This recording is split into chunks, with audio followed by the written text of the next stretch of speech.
میں یہاں پہ بطور چیف کنزرویٹر MND جب تھا تو وہاں پہ تھے رانا زاہد صاحب، جو کہ میں تو ان کو کہوں گا کہ جی وہ چیف کنزرویٹر فارسٹ کے آفس کے بابا ہیں، یعنی ان کی فنگر ٹپس پہ ہر چیز ہے، ڈیٹا ہوتا تھا، یعنی کہ وہ حلوہ، یعنی کہ ان کے بلکہ ان کو 2 دفعہ چینج کرنے کی کوشش کی گئی. میں نے ذات خود سیکٹری صاحب کے پاس گیا ہوں اور سیکٹری صاحب سے ریکویسٹ کی ہے، اور انہوں نے سیکٹری صاحب نے یعنی کہ بات مانتے ہوئے ان کی ٹرانسفر روکی. تو اس میں ان کا شکریہ ادا کرنا چاہتا ہوں کہ جی میری کامیابی جو بطور چیف کنزرویٹر MND ہے اس کے پیچھے رانا زاہد صاحب کا ہاتھ ہے. بس اب ایک چیز اور تھی، وہاں پہ سیکٹریٹ کی جو کام تھے نا وہ بھی آپ پہ لاد دیے جاتے تھے، کیونکہ میں اس چیز کا گواہ ہوں. وہاں پہ 5-6 پرانی گاڑیاں کھڑی تھیں، ہم نے فنڈ نکال کے اسکیموں میں ڈال کے جب ان کو ریپیئر کرا کے ٹھیک کر لیتے تھے تو یہ گاڑی جان بوجھ کے ٹرانسفر کر دی جاتی تھی. باسل صاحب کی شرافت کا ناجائز فائدہ بہت اٹھایا گیا، اور لیکن یہ میں ان کو جب کہتا تھا کہتے کوئی بات نہیں یار کر لینے، اللہ تو دیکھ رہا ہے نا. تو بس جب ریٹائرمنٹ ہوئی تو آپ کو آپ کا سب سے اچھے سیکٹری کے ساتھ جو انٹریکشن رہا وہ کیسا تھا؟ میرا جی سب سے زیادہ اچھا رہا وہ ملک اکرم صاحب کے ساتھ تھا، کیونکہ وہ پبلسٹی کی وجہ سے زیادہ یعنی کہ اوپر چلے گئے تھے، تو وہ اس لحاظ سے میری بڑی عزت کرتے تھے. ایک دفعہ میں اپنے آفس میں پبلسٹی کے آفس میں بیٹھا ہوا تھا، تو ان کا ڈرائیور بشیر تھا، یاد ہوگا، تو وہ بشیر آ گیا، انہوں نے ایک فائل اٹھائی ہوئی وہ لے کے آ گیا کہ یہ سیکٹری صاحب نے فائل آپ کے لیے بھیجی ہے. میں نے وہ فائل دیکھی تو وہ تھی، اس پہ لوگوں کے نام لکھے ہوئے تھے، میاں ریاض صاحب، اور نیچے ان کا الٹرنیٹ فلاں انڈونیشیا کا فلاں کورس فلاں کورس فلاں کورس فلاں کورس فلاں کورس. تو میں نے کہا جی یہ تو میرے متعلقہ فائل ہی نہیں ہے، تو میں نے واپس بھیج دی فائل. تو اگلے دن انہوں نے مجھے بلا لیا، انہوں نے کہا جی میں نے یہ فائل اس لیے بھیجی ہے، یہ پرپوزل بن کے آئی ہے، اس میں کورسز ہیں، آپ بتاؤ تمہارا کس میں نام ڈالوں. تو میں نے کہا جی آپ کی مرضی ہے جس میں مرضی ڈال دیں. انہوں نے پھر ایک کورس میں نام ڈالا، اور میاں ریاض صاحب آلٹرنیٹ تھے. مزے کی بات یہ ہوئی کہ ہم دونوں ہی چلے گئے انڈونیشیا اور مل کے گئے اور بہت انجوائے کیا. تیسری مزے کی بات یہ ہوئی کہ وہاں پہ یاسر موسیٰ بھی آ گئے. لیکن بتائیں میاں ریاض صاحب کے جو بھائی جو میجر جنرل، ہم ایئرپورٹ پر اترے تو ایئرپورٹ ہماری کوئی چیکنگ نہیں ہوئی. میں نے میاں صاحب سے پوچھا میاں صاحب یہ کوئی VIP تو نہیں ہے؟ انہوں نے کہا جی میرے بھائی ادھر اتاشی ہیں اور پاکستان کے جرنیل جو اس وقت کے چیف آف آرمی تھے، اب نام نہیں مجھے یاد، وہ آ رہے ہیں، تو ان کے پروٹوکول کے ساتھ آپ کو ساتھ میرے بھائی نے نکالا ہے. تو ان کے بھائی میجر جو کہ اللہ تعالیٰ ان کو خوش رکھے، وہ میجر جنرل ریٹائر ہوئے ہیں، تو وہ ہمیں پھر ادھر سے لے کے گئے. پھر شام کو شاہیہ تھا اس میں سفارت خانے میں، تو وہاں بھی پھر ہمیں مدعو کیا گیا. تو سفیر صاحب سے ملاقات کرائی گئی. تو سفیر صاحب نے کہا کہ جتنے دن آپ یہاں پہ ہیں تو آپ ہمارے یعنی کہ کوئی بھی پرابلم ہو تو ہمیں بتائیں.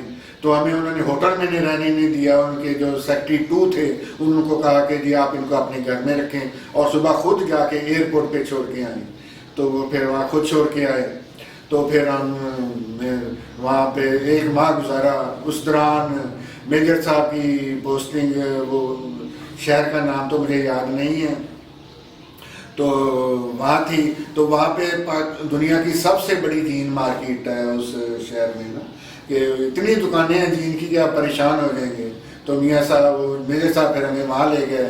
1-2 دن وہاں رہے. ان کی مسز نے بہت اچھا کھانا بنایا. بلکہ وہ تو میں سرگوتے تھا نا، تو میجر جنرل تھے، تو جب گھر جاتے تھے تو بڑی ہاسپٹیلٹی دکھاتے تھے. وہ ان کی مسز نے کتاب لکھی ہوئی ہے اس پہ، نا کھانے پکانے پہ. اور اس کی ایک ریسیپی جو ہے سلما اکثر رپیٹ کرتی ہے میری مسز جو ہیں, تو وہاں یعنی کہ بڑا اچھا وقت گزرا. پھر ایک جگہ تھی کالیمنٹن جگہ ہے, وہاں کا ہیرا بہت مشہور ہے انڈونیشیا میں, تو وہاں گئے تو وہ بہت سستے تھے ہیرے, تو لیے تو نہیں. پھر ادھر آ کے میں نے آپ کے ساتھ میرے خیال میں گیا تھا میاں محمود صاحب کے پاس, وہ ڈی جی تھے وائلڈ لائف, تو میں نے ان کو یہ بتایا کہ جی کالیمنٹن میں, تو وہ بڑے ان کو یاد آیا کالیمنٹن. انہوں نے کہا تھا مجھ سے پیسے لے کے جانے تھے, آپ وہاں سے ہیرے لے کے آتے تھے. یہ ایسا بڑے چودھری آدمی تھے, ان کے ٹریبیوٹ پہ میں پروگرام کروں گا. باسط صاحب پھر آپ 2019 میں ریٹائر ہوئے, اور آپ کی ریٹائرمنٹ جو تھی نا اس پہ منسٹر صاحب بھی آئے, ایڈیشنل سیکرٹری بھی آئے, اور آپ کو بڑی عزت سے رخصت کیا گیا. اب آپ کیا کر رہے ہیں؟ اب میں جی ایک تو باسط صاحب کنٹینیوس روزے رکھ رہے ہیں, تبھی میں اکیلا ہی چائے پی رہا تھا اور باسط صاحب چائے نہیں پی رہے تھے, تو اس لیے روزوں کے علاوہ آپ کیا کر رہے ہیں؟ روزوں کے بس فارغ ہی ہوں, اور زیادہ تر وقت آپ کے ساتھ ہی گزرتا ہے. ہم صاحب ہی ہیں, نزدیک ہی رہتے ہیں. بس بچے کتنے ہیں آپ کے؟ میرے 2 بیٹے ہیں اور ایک بیٹی ہے. ماشاءاللہ. بیٹی انجینئر ہے؟ بیٹی انجینئر ہے, اس نے MS کوالٹی کنٹرول میں بھی کیا, ریسنٹلی فارغ ہوئی ہے. اور ایک بیٹا چھوٹا جو وہ پڑھ رہا ہے بیکن ہاؤس میں, وہ جو بہت چھوٹا تھا, ابراہیم نام اس کا. اور بیٹے کا کیا نام تھا؟ یہ حسان ہے بیٹے کا نام. آپ کی جو قسط نمبر 3 ہے کہ 4 پہ ان دونوں بچوں کی تصویریں ہیں. خیر آج میں پھر باسط صاحب کے فیملی کے ساتھ آج میں گئے ہوئے تھے ہم ایک افسوس کرنے. رانا شبیر صاحب کی والدہ فوت ہوگی, اللہ تعالیٰ ان کو دے. تو راستے میں بات کر رہا تھا, میں نے کہا بہن میری ہے, آپ کا بھی انٹرویو کرنا. تو وہ کہنے لگے نہیں بچوں کا کر لے, میں نہیں کرنا. میں کہا نہیں, باسط صاحب کے ساتھ آپ نے کیسا وقت گزارا. اس کے آخر پہ ان کی بھی, بچوں کی بھی رپورٹ لگی ہوگی اور دوسری بھی ہوگی, تو ضرور سنیے گا. بس اب ریٹائرمنٹ کے بعد آپ کے دماغ کی فیلنگ کیا ہوئی ہے؟ ریٹائرمنٹ کے بعد یہ ہے کہ جیسے کوئی تھوڑا بہت بندہ آزاد نہیں ہو گیا ہوتا, یعنی آزادی محسوس کر رہا ہوں. یعنی اپنا یعنی جو پریشر جو تھے نا, وہ نوکری کے پریشر, نوکری میں یعنی کہ پریشر تھے, جبکہ نوکری بہت اچھی ہے یہ فورسٹ ڈپارٹمنٹ کی, میں اس کی یعنی برائی نہیں کر رہا, میں صرف اپنی کہہ رہا ہوں کہ میں پریشر بہت لیتا تھا, میری طبیعت ایسی ہے, تو میں ذرا پریشر ریلیز ہوئے ہیں. لیکن 9 سیکٹری کو مس بھی کر رہا ہوں, اور اپنے یاروں دوستوں کو جو اپنے کولیگز ہیں ان سے یعنی کہ ان کو مس کر رہا ہوں.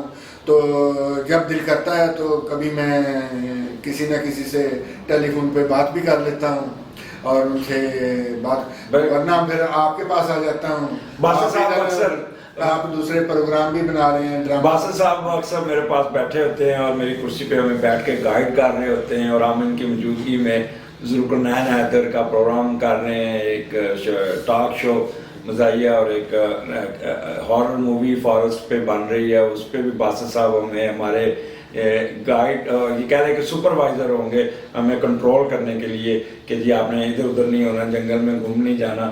تو آج کل باسط صاحب کو میں گھر سے نکال کے لے آتا ہوں, اور باسط صاحب اپنا ماشاءاللہ اسی طرح خوش و خرم زندگی گزار رہے ہیں. کسی قسم کی بھی ان کے پہ دباؤ نہیں ہے, اپنے پیرنٹس کا, مدر کا بہت خیال کرتے ہیں, اور اپنا ادھر میرے قریب ہی ان کا گھر ہے. باسط صاحب آپ کا بہت شکریہ, آپ نے اتنا ٹائم دیا اور اپنے بارے میں بتایا. آپ ہمارے ڈپارٹمنٹ میں وہ بندے تھے جو کنٹروورشل نہیں تھے, جو کسی کے ساتھ گروپ میں نہیں آتے تھے. گو آپ کو ٹف ٹائم دیتے تھے, آپ پہ پریشر ڈال دیا جاتا تھا, آپ کو اسکیپ گوٹ بنا کے اپنی ذمہ داریاں آپ پہ ڈال کے اپنا خود نکل جاتے تھے, لیکن آپ پھر بھی بڑے دل سے وہ کام اپنے اوپر اکثر میٹنگوں میں اپنے اوپر لے لیتے تھے. اس جگہ پہ میں صرف دو چیزوں کا شکریہ ادا کرنا چاہتا ہوں, کیونکہ آخری قسط ہے. سب سے پہلے تو میں اپنے چچا جان کا شکریہ ادا کرنا چاہتا ہوں کہ جی مجھے تو فارسٹ ڈپارٹمنٹ کے نام کا بھی نہیں پتہ تھا, اور ایک دن میرا خیال ہے اگلے دن آخری تاریخ تھی فارم سبمٹ کرنے کی, وہ فارم لے آئے, ان کی زبانی میں پتہ چلا کہ کوئی فارسٹ ڈپارٹمنٹ بھی ہوتا ہے. اور آج تک جو بھی میں نے کیا ہے, جو میں نے یعنی کہ سیکھا ہے, جو اس مقام پر سرکاری طور پہ گائیڈ لائن بھی لیتے تھے ہاں جی، ان سے لیتے تھے، ان کے مرہون منت ہوں. دوسرا میں شکریہ آپ کا بھی ادا کروں گا کہ آپ نے میرا بہت ڈپارٹمنٹ کے ساتھ میں ساتھ دیا. اور تیسرا میں اپنے ڈپارٹمنٹ کا اور اپنے کولیگز سب کا شکریہ ادا کرنا چاہتا ہوں کہ انہوں نے میرے ساتھ بڑا تعاون کیا اور میری سروس کے رسپیکٹ کی، میری عزت کی اور میرے ساتھ مل کے کام کیا اور مجھے کسی چیز میں نہ نہیں کی انہوں نے. اور باسط صاحب آخری دن گریڈ 20 میں پروموٹ بھی ہو گئے، یہ ان کو ریوارڈ ملا. یہ سیکرٹری صاحب ملک آصف صاحب تھے، انہوں نے اسپیشل باسط صاحب کا کیس لے کے گئے اور ان کا اور میرے کیس پہ بھی ملک آصف صاحب نے اسی طرح رسپونڈ دیا اور بڑی کوشش کی. تو باسط صاحب کو اللہ تعالیٰ نے ان کی محنت کا پھل بھی دے دیا، بچے بھی ان کے ماشاءاللہ پڑھ گئے اور جو اپنے اچھی صحت کے ساتھ زندگی گزارے. ہمارے ان کے لیے دعائیں ہیں کہ یہ باقی زندگی بھی اپنی خوش و کرم گزاریں. کسی اور اب ہم ایک پروگرام کریں گے جس پہ ہمارے بیچ میٹ ہوں گے، اس میں باسط صاحب کو دوبارہ سنیں گے، ان سے واقعات جو رہ گئے وہ ان سے ان کے واقعات لے لیں گے. تو باسط صاحب کا میں شکریہ ادا کرتا ہوں کہ انہوں نے مجھے اتنا ٹائم دے کے میرے چینل میں جو رحیم نیوز کے نام پہ ہم نے جو بایوگرافی شروع کی ہے اس پہ پہلا پروگرام باسط صاحب کا ریکارڈ ہوا. باسط صاحب thank you very much for this. آپ کا بہت بہت شکریہ کیونکہ آپ نے سب سے پہلے مجھے سلیکٹ کیا، جس کے لیے میں اپنے آپ کو خوش قسمت سمجھتا ہوں. بہت بہت شکریہ. Thank you very much. اللہ حافظ.